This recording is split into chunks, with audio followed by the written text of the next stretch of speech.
dive into the world of flavors and delight.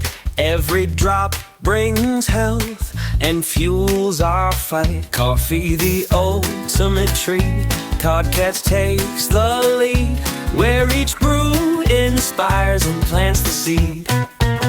And now let's explore curiously with our taste buds and ears, with every delightful sip with the host. Coffee, the ultimate treat.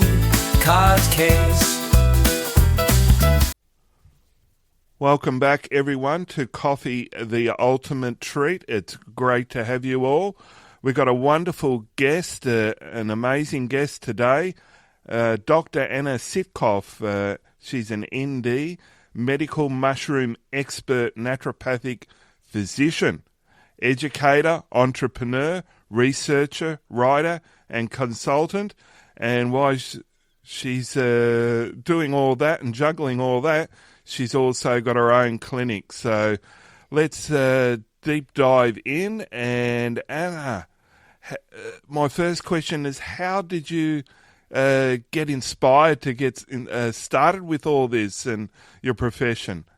Yeah, I mean, I've been interested in natural medicine from a young age. It was a very common thing in my household growing up. Just watching my parents going to naturopathic doctors and Chinese medical doctors in addition to kind of their allopathic medical care. And I grew up in a beautiful place called Lake Tahoe in California. Just very, beautiful in nature, in the mountains. And so it was always of deep interest to be into the natural world and especially like natural medicine in particular. Awesome.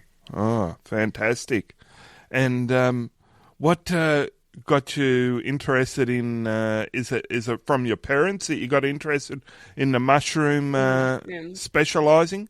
Yeah, it was an innate interest, but it was definitely... I wanted to go deeper after my dad had a cancer diagnosis, and his Chinese medical doctor at the time, who was working alongside his oncologist, recommended a mushroom blend. And I had already been deep into botanical medicine studies, and mushrooms were like a very small part of that. But after my dad was prescribed mushrooms to use alongside his chemotherapy, I became even more interested. And so that really just, drove my interest, and I got obsessed and did a lot of research and a lot of wildcrafting, a lot of experimentation with different medicine making techniques. And then when I went to naturopathic medical school, I was able to continue that passion. And there's a laboratory there where I did laboratory research on mushrooms and cancer cells. And and it's been really a wonderful journey. And now it's like I'm in private practice and I'm able to actually be like prescribing mushrooms to my patients and seeing the clinical benefit in that way. Interesting. Amazing. And just curious, out of curiosity, in the last, say, 5 or 10 years, have you been practicing for 10 years? So I've been in my medical practice for 5 years, but I've been studying mycology and botanical medicine for almost 15 years. Yeah. Yeah, okay. So I'm just curious, out of curiosity, if you can give me, since 5 years, has there been a big uptake for those who got some types of cancer coming to your clinic? I think there's been more and more younger women diagnosed with breast cancer for sure, and a lot of younger people diagnosed with colon cancer than ever before. And those numbers are true, I'm pretty sure, definitely nationally in the United States and most likely internationally, that those younger people coming in with cancer is definitely a phenomenon, Okay. Now tell me, if you can be straightforward and tell me, I'm hearing a lot about turkey tail and everything, and I'm only just on the surface level of mushroom and intrigued by the functionality of it. So can you tell me a little bit about turkey tail and What do you see from it? Yeah, so turkey tail has become kind of one of the more well-known cancer mushrooms because in Japan there's a drug called Crestin that's Okay. derived from a certain strain of compound from turkey tail mycelium. So when we're talking about mushrooms, when I say Right. mushroom, we're talking about the above ground portion of the plant or the fungal organism, I mean. Okay. And when we talk about a fungal organism, it's made up of both mycelium and mushroom. The mycelium is the underground portion of the fungal organism. So with turkey tail, the majority of the research that's done is actually on these two compounds. One of them is called PSP and one of them is called PSK. These are Okay. polysaccharide peptides or sugar molecules that are attached to proteins. Uh-huh. And those are not necessarily found in the mushroom itself. And Right. there's patented techniques of how to extract those compounds out from the turkey tail mycelium to make drugs. And those drugs are used in cancer therapy in Asia. So Right. it's actually Interesting. like very a little bit separated from the mushroom itself. And so people really like to say, oh, turkey tail will cure cancer. Turkey tail is used for cancer treatment throughout the world in Asia, in Eastern countries. And that's just not really true. It's more like these drugs that are derived from turkey tail mycelium. But what I'll say is that turkey tail, the mushroom itself, also has polysaccharide peptides that are immune modulating. They're going to increase your body's innate anti-cancer defenses, so your natural killer cells and your cytotoxic T cells. And that's good. We want that. Is that going to cure cancer? Probably not. Do I prescribe it to all of my patients who are going through chemotherapy? Yes. Because I think that when used alongside chemotherapy, especially in combination with other mushrooms like maitake and reishi, that it really helps to, one, increase your body's own natural cancer defenses, and then also it does help to protect your healthy cells from the chemotherapy and radiation. So, that's to like the most straightforward answer. And then, animals seem to respond really well to mushrooms. I mean, humans are animals, but I'm talking about like dogs and cats. And Yeah. I have heard some stories about, people just using turkey tail mushroom for their dogs' tumors or whatever, and that the tumor shrinks and there's significant improvement. But I would Wow. never just depend on that for a human. Wow. Interesting. Amazing. Amazing information. It sounds like it's really a deep research to be able to even get to the surface for a consumer like me. It sounds like it. Yeah, there's a lot of nuance in medicinal mushrooms, and I think that's kind of what I see as like my role is to kind of help educate the consumer and just the general public on kind of what the truth is out there, and kind of dissect that nuance a little bit. Okay. Yeah. Excellent. Now, do you know much about around the extraction? I notice there's a retailer here selling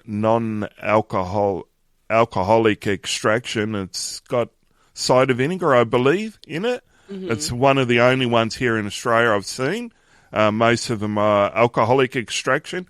Can you elaborate a little bit on that at all?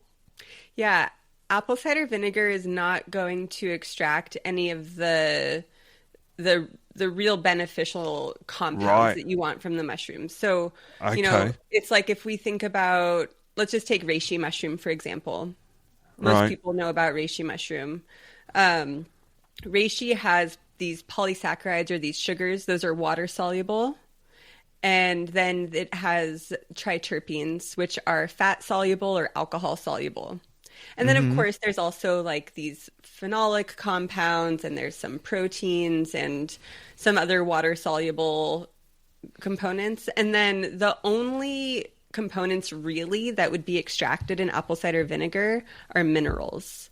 And yes, mushrooms are kind of high in minerals. Like you could get some magnesium and zinc, probably a little bit of copper from your mushrooms, but that's not really what we're looking for. It's like you could eat a lot of other foods for those minerals. And so if you're really looking for the immune modulating benefits, the anti-inflammatory benefits, like all of that, then, you know, the benefits from lion's mane with brain health, like you're not going to be getting any of that in an apple cider vinegar extract. Okay.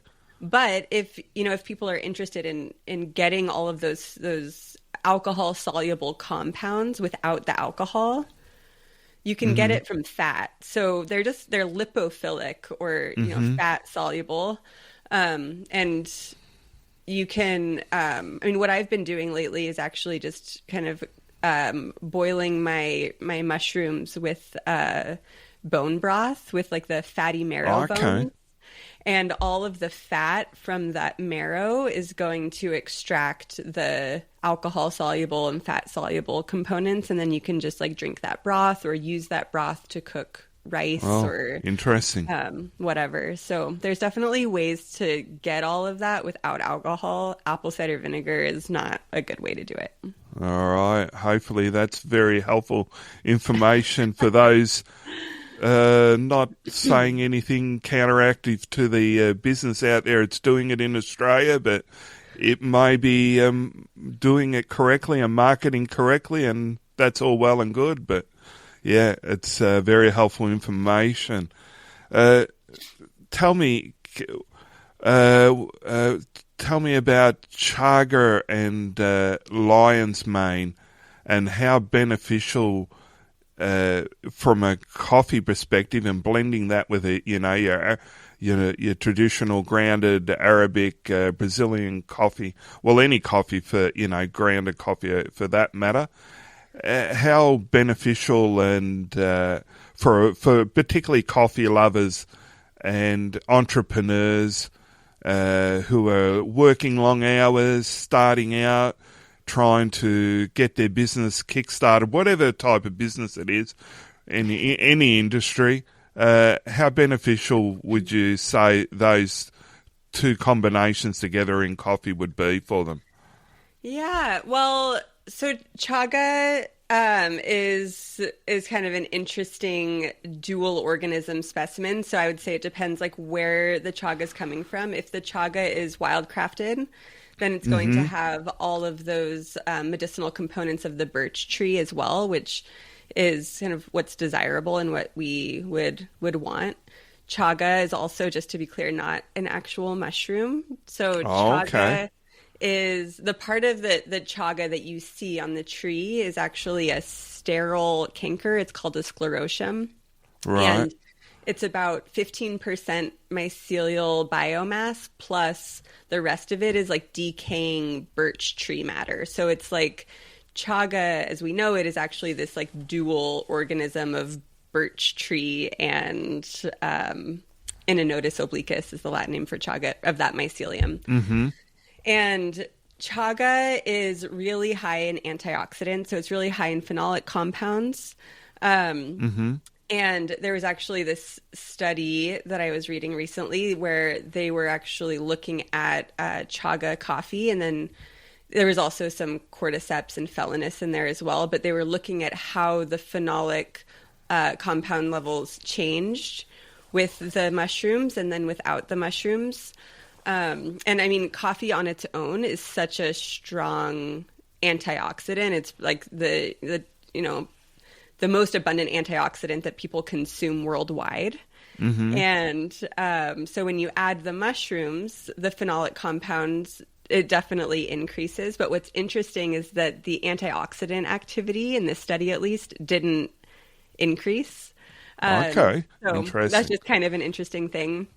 And then chaga also has those polysaccharides that I talked about before.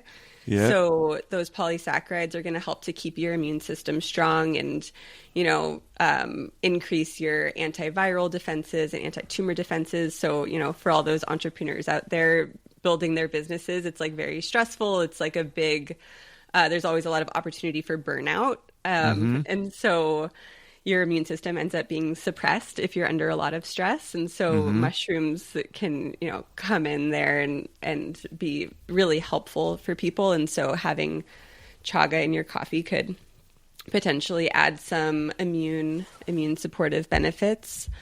Chaga is also that wild crafted chaga when it is, with that birch tree, it does tend to be high in oxalic acid. So for anyone who has kidney stones, that is just something to be aware of. But if you add cream to your chaga coffee, that the calcium from the cream will bind to the oxalic acid in the gut, and then you'll just excrete it out in your feces and it won't go to your kidneys. So interesting. I recommend having it with a little cream if you're worried about the oxalate content. And then chaga also is just like really wonderful for gut inflammation. A lot of the studies out there that show that it's helpful for skin health, it's actually helps to heal the skin through helping to heal the gut. So that would be another kind of added benefit of having it in the coffee. And then, moving on to lion's mane. So coffee in itself is kind of the best nootropic that we have. Probably the best like antidepressant that we have as well. And so then you add lion's mane in there and you get kind of a little bit of additional benefit from the nootropic compounds in lion's mane. So those would be haricinones in the fruiting body, and then erinacines, which will only be found in the mycelium. And then, lion's mane, in addition to having this kind of benefits for brain health, it's really the historical use, and what I use it for a lot is that it really helps with gastrointestinal inflammation as well. So, you're getting this from the chaga and from the lion's mane, that it's just really soothing to your entire gastrointestinal tract, and it's feeding all of those good gut bacteria. So the polysaccharides in mushrooms act as prebiotics. They feed the good gut bacteria, and the more good gut bacteria you have, the less bad gut bacteria you have, and the healthier your intestines are, excuse me. That's okay. The healthier your whole system is, really. So, I think that, there's a lot of mechanisms in which how mushrooms help with the immune system and help to modulate the immune system. And one of the main mechanisms is through supporting a healthy gut microbiome. What's interesting in some other studies that I was looking at where they're looking at mushroom coffee is that when the mushrooms are mixed with the coffee, the polysaccharide content actually goes down. So you're not going to benefit from the polysaccharides as much when they're in coffee as you would if you just had the mushrooms on their own. Other things to consider there as well is like what kind of powder is being mixed with the coffee. So if it's extract powder versus myceliated grain powder versus just whole mushroom powder. So mushrooms have a pretty hard cell wall made of chitin. So that's like the same stuff that like crustacean shells and insect exoskeletons are interesting. made of. And so all of those medicinal compounds, like the triterpenes and the polysaccharides and the amino acids, like all of that is going to be less bioavailable if the mushroom has not gone through a heating process. And so what I usually recommend to people if they're going to be having mushroom coffee is to use powdered mushroom extracts. to make those bioactive compounds more bioavailable. And of course, it's like, you're brewing your coffee with hot water, and so there is going to be some amount of extraction that happens there. But usually, to really get those polysaccharides and stuff, you need to like simmer the whole mushroom powder for a while, and nobody really like simmers their coffee. But yeah. Very interesting.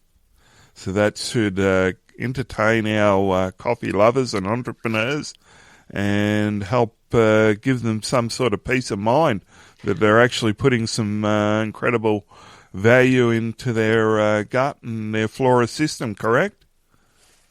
Yeah. And I would say one other thing too is that it really depends on the dose. So like how much mushroom is actually in your coffee. Yeah. Like if the therapeutic dose is a few grams per day. Right. Okay. Is there a few grams of mushroom per cup of coffee that you're brewing? Mm-hmm. Like usually not. Okay. So you might want to supplement with them elsewhere as well. But yeah. Okay. Very good.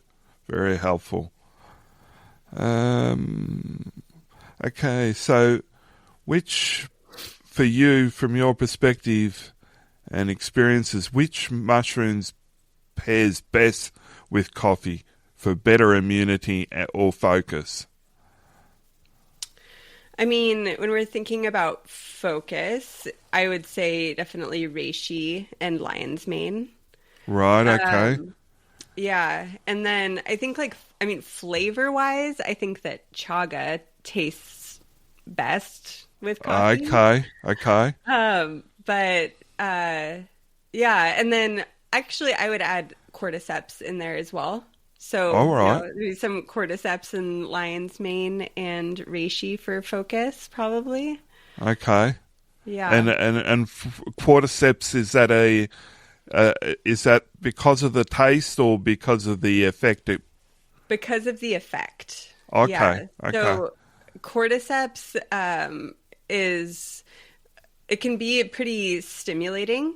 So right. It kind of adds to the stimulating effect of coffee, but it doesn't have that same, it's like a very different kind of stimulation than like what you feel with caffeine. It's kind of like a calm yet focused and alert kind of stimulation that cordyceps brings.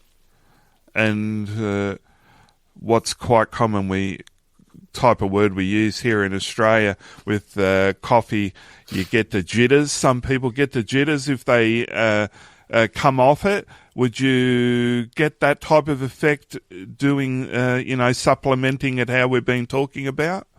So I think that mushrooms can probably help to counteract the jitters. Mm-hmm. Okay, excellent. Yeah, because generally, I mean, especially reishi, it's like it has such a calming effect on the nervous system that, yeah, it really, I think, helps to balance the kind of overstimulating effects that caffeine has. Mm-hmm. And what's one surprising mushroom fact every coffee lover should know? Oh. If there's a few, it's okay. Here's a big one that, as a mushroom coffee person, you might not like, but it is interesting. So coffee has tannins. Mm-hmm. When you blend polysaccharides and tannins, they form complexes. Right. So for people out there that are blending their coffee, with butter or whatever, they're blending their mushroom coffee, the polysaccharides are not going to be in the form that you want them to be in for all of the immune modulating benefits if they're bound to those tannins. Okay. Yeah. So my recommendation is if you're putting mushrooms in your coffee, just don't blend it. Mm-hmm. Interesting.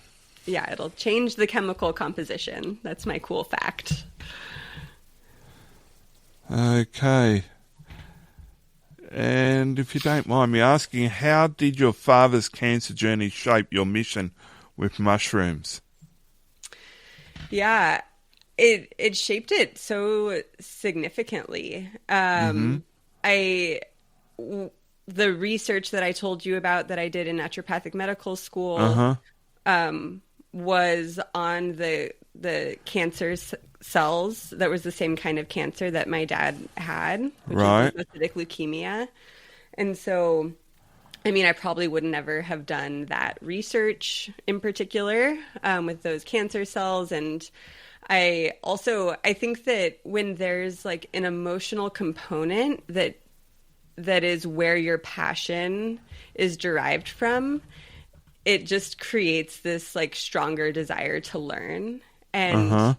if I hadn't had that experience with my dad having cancer and, finding out about the mushrooms in that way, I don't know if my passion would be like as strong as it is, or if I would have like as much of a drive to see oncology patients, and I wouldn't have the same kind of understanding or even like desire to learn about the specific mechanisms with mushrooms and cancer and the immune system. So yeah, I think it's kind of an underlying driver for sure. Okay, my next question's a little bit personal, not directly personal, but within my family. I have a personal female member of my family who has an ovary cyst, fairly large, about 18 centimetres, I think they said it was. Anyway, it's an ovary cyst, and how would you go about consulting or just general, quick, how would you go about it? Yeah. Is it a cyst or a tumor? Is a cyst? Tumor. Is it Yeah, benign? what's that? Is it benign? Like, is It's it non-cancerous? it's been prognosis. They don't know 100% from I've forgotten the specialist. Sorry, but it's been prognosis as possible cancer, but they won't know unless they remove every part of the female organ. And that's what they want to do. They want to remove everything. That's here in Australia, obviously. So they want to remove everything. And so, of course, my family member doesn't want to do that. And of course, once they remove everything, you're going to need artificial. Is that correct? Artificial hormonal therapy and then chemotherapy on top of that, they said. Okay. Yeah. What? How old is this person? This person is 48. Okay. Yeah. Interesting. I mean, 48-year-old female is most likely in perimenopause. Perimenopause is like a No. No? I know she's not. She's not going through menopause. So perimenopause is the time before menopause, Okay. and it's normal for hormones to be changing in the female body into like towards perimenopause from the age of like 40, and even before that for some people. Okay. And during that time, there's a lot of variation in estrogen levels. It's kind of like an estrogen roller coaster. Right. Ovarian cysts, and I'm talking about cysts, not Yes. cancerous tumors, because it's not totally clear what's going on. Ovarian cysts are often driven by excess estrogen situations. So, I would, as if I was her doctor, I would be very curious about her estrogen levels and her progesterone levels, and to see if her progesterone levels were really low and if her estrogen levels were really high. And that would be, my first interest. And then I would look at, things in her environment that might be associated. So there's a lot of what's called endocrine disruptors that can drive excess estrogen conditions. And these are like exposure to plastics and pesticides and perfumes, any kind of fragrance. That's all endocrine disrupting and kind of drives these estrogen excess conditions. So I would make sure that she's not exposed to any of those on a regular basis. What about Wi-Fi frequencies and Bluetooth and things like that? Yeah, I am not an expert in that, and I don't know how I feel about it yet. Okay, I understand. You know, some people are really sensitive to EMFs and some people are really unaffected. And so it just totally depends. I don't think that EMFs are causing cancer, but I think that EMFs for some people, like it can cause disruption for their nervous system. Yeah, I think that there's so many other things that have like good solid evidence that are problematic, like all of those endocrine disrupting chemicals that I just mentioned. And that would be kind of like where I would start and look at all of those. Yeah, and so I don't know if you were hoping for a mushroom specific answer, but my answer is a little bit more. I put my physician hat on instead of my mushroom expert hat on for you. Yeah, it's a detailed thing, and every female, because we're talking about female, is unique, I guess. You know, of course, amongst different cultures would be different, right? Also. Yeah. And then, every body processes hormones differently. And so for this person in your family, I'd be, curious to see how their estrogen metabolism is. If they're not detoxing their estrogens well, then that would be another place to focus. The liver and the gut are kind of the two main areas to think about as far as estrogen metabolism and detoxification goes. So it's like, how healthy is her gut? And does she have like a COMT gene mutation that's impacting the methylation of her estrogen? And is she able to excrete estrogens, or are they recirculating? And is that what's driving the cyst? So those are all the things that I would be thinking. Yeah, I think she was also prognosis of having sclerosis of the liver. Is that correct? Is that the correct word? Does she have liver fibrosis? Or? Oh, yeah, I don't actually know. That's okay. Yeah. It's hard to do medicine without the whole picture. Yeah. I just wanted to bring that up because we know that it is quite familiar, quite common. Particularly, I don't know about America, but it's common here in Australia anyway, her type of issue and problem. So, anyway,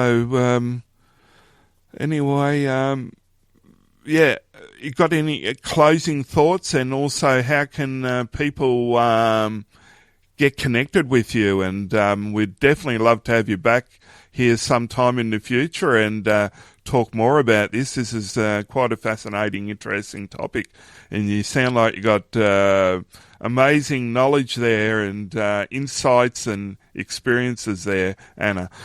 Thanks.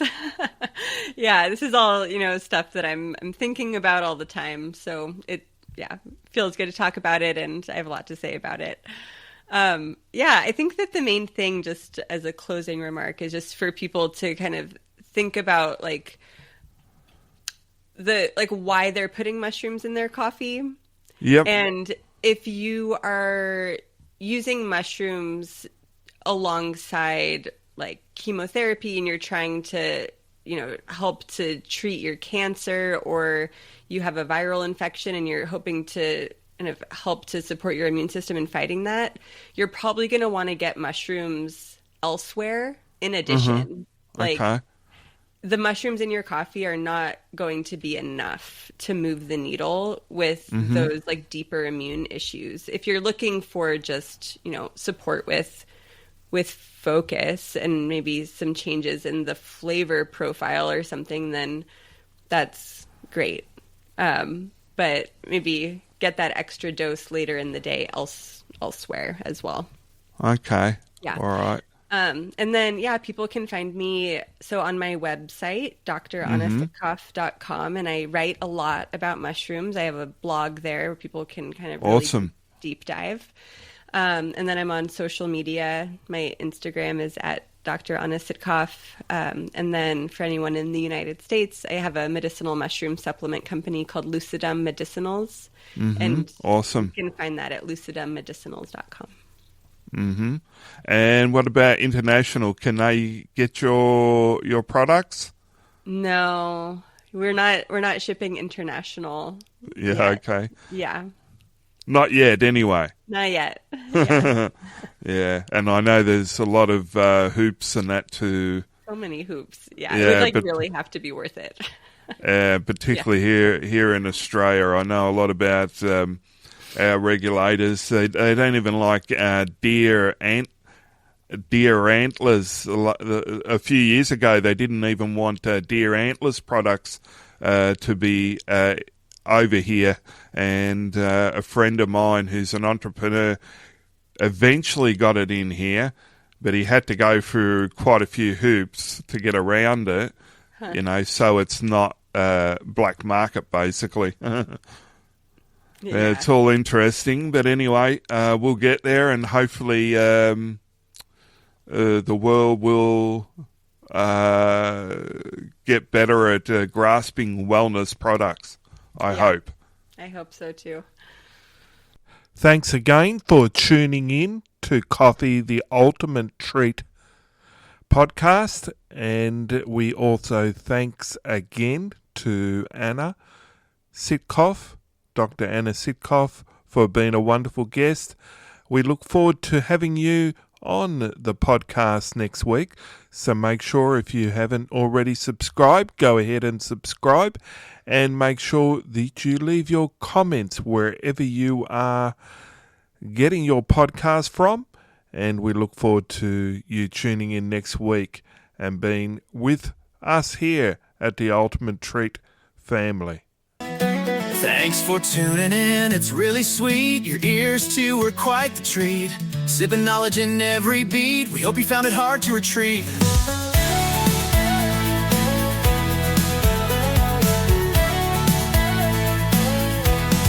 Community bonds we hold so tight.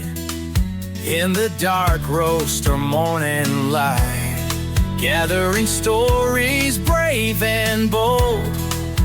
Every listener pure gold. Thank you from the host, Coffee the Ultimate Treat. In the dark roast or morning light. Gathering stories brave and bold. Every listener pure gold. Thank you from the host, Coffee the Ultimate Treat.